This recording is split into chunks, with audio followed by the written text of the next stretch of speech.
اقسم بمواقع النجوم وانہ لقسم لو تعلمون عظیم انہ لقرآن کریم، یہ بہت باعزت قرآن ہے، فی کتاب مکنون، ایک چھپی ہوئی کتاب میں ہے،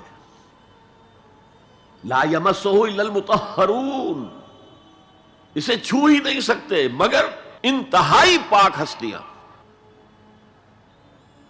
اس کے کیا معنی ہے؟ پہلی بات تو ہمیں معلوم ہو گئی، مراد فرشتے ہیں، بے ایدی سفرۃ کرام بررہ، اسی کی شرح ہو رہی ہے نا۔ اسی سے ایک فقہی مسئلہ نکالا گیا کہ بغیر وضو کے ہاتھ نہ لگاؤ، لیکن اس کا اصل مفہوم کیا ہے وہ سمجھیے۔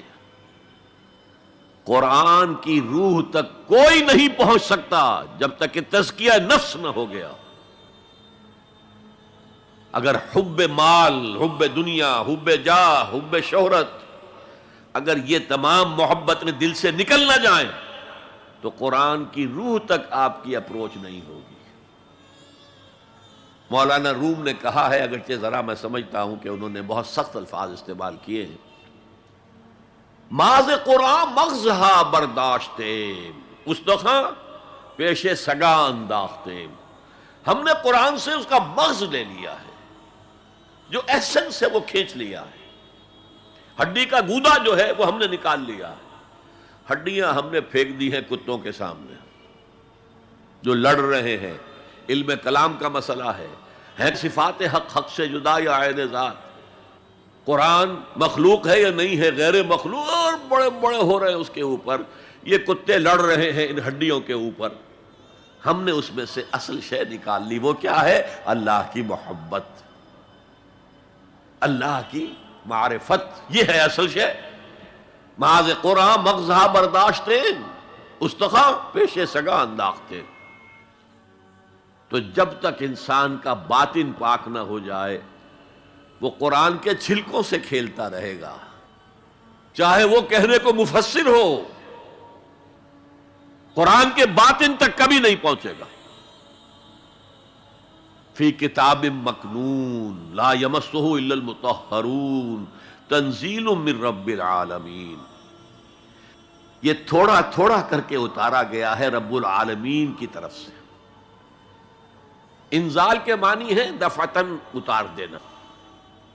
لیلۃ القدر میں آیا انا انزلناہ فی لیلۃ القدر، رمضان کے بارے میں شہر رمضان الذی انزل فیہ القرآن، باب افعال، لیکن حضور پر ایک دم نہیں اترا، تھوڑا تھوڑا تھوڑا تھوڑا 23 برس میں جا کر اس کی تکمیل ہوئی۔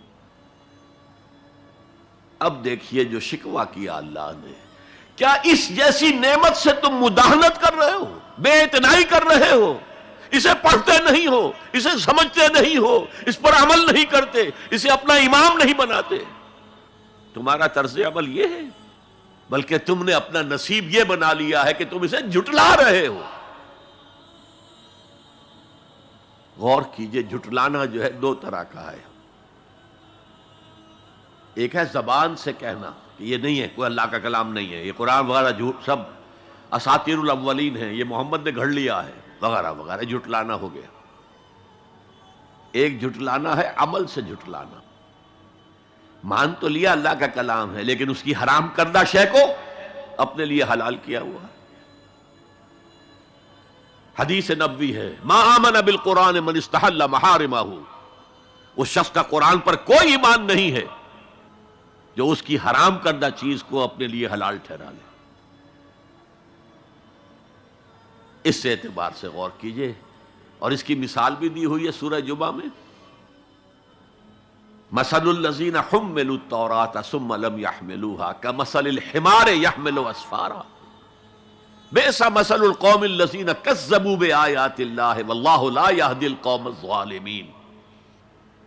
مثال ان لوگوں کی جو حامل تورات بنائے گئے تھے اور پھر انہوں نے اس کی ذمہ داری کو ادا نہیں کیا، اسے قائم نہیں کیا، اس کے احکام پر عمل نہیں کیا۔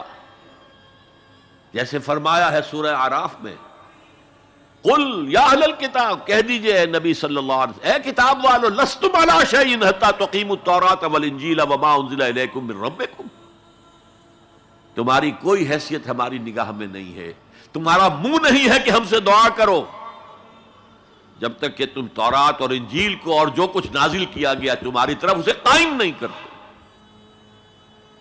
آج اللہ ہماری دعائیں نہیں سنتا،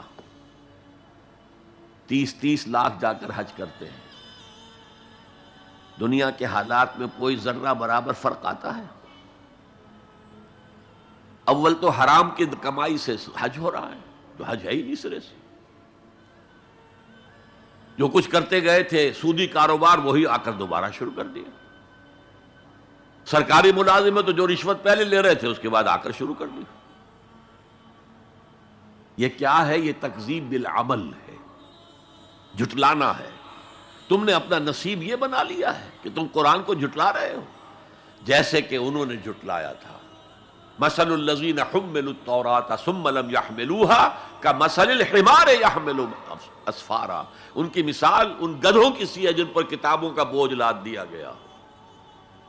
مکالمات فلاطوں، گٹھڑی باندھ کر گدھے کے اوپر رکھ دیجئے تو کیا وہ واقعی منطقی اور فلسفی بن جائے گا؟ یہ مثال اللہ دے رہا ہے۔ اور یہ مثال کیوں دی گئی ہے؟ اس آئینے میں ہمیں ہماری تصویر دکھائی گئی ہے۔ تم اگر قرآن کا حق ادا نہیں کر رہے تو تمہاری مثال وہی ہے جو یہود کی تھی۔ بئس مثل القوم الذین کذبوا بآیات اللہ، بری مثال ہے اس قوم کی جس نے اللہ کی آیات کو جھٹلایا۔ تو زبان سے تو یہودیوں نے کبھی نہیں جھٹلایا تورات کو، عمل سے جھٹلایا ہے۔ هي الحلقات تحفظني بآيات من القرآن، هي الحلقات تملأني بحب المصطفى العدنان.